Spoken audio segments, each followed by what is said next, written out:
I would like to associate myself with the sponsorship speeches of our colleagues and express my full support on proposed Senate Resolution number 144, expressing the sense of this chamber to request the International Criminal Court to hold former President Duterte under house arrest rather than in a detention facility, to uphold the principles of humanity, irrespective of political interest or other gains.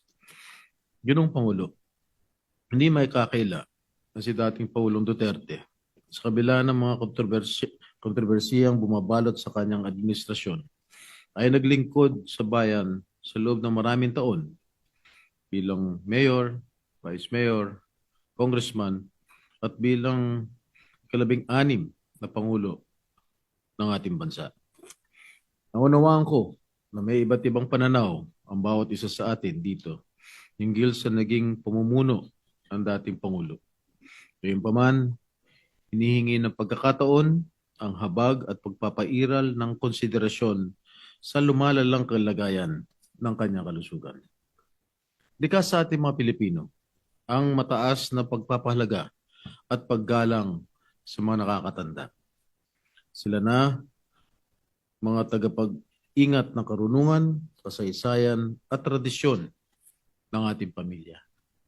At gaya ng karamihan na nasa dapit hapon na ng kanilang buhay sa edad na 80 anyos, hindi na siya ang leader na kinamulatan natin ilang taon na nakaraan, matatag sa likod ng pulpito ng kapangyarihan.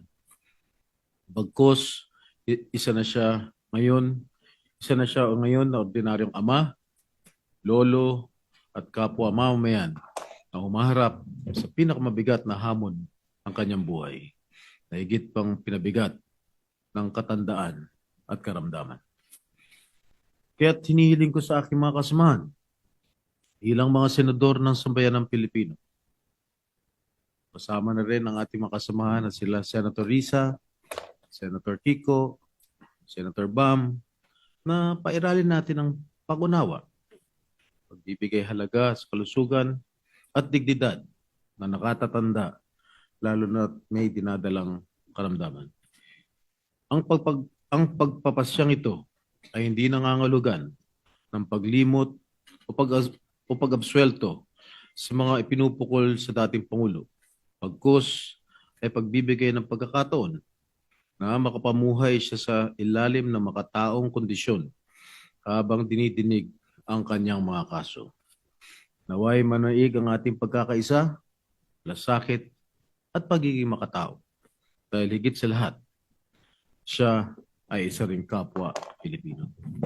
Sabi nga ng aking ama, dating Pangulong Estrada, walang tutulong sa Pilipino kundi kapwa Pilipino. Maraming salamat po, Ginoong Pangulo.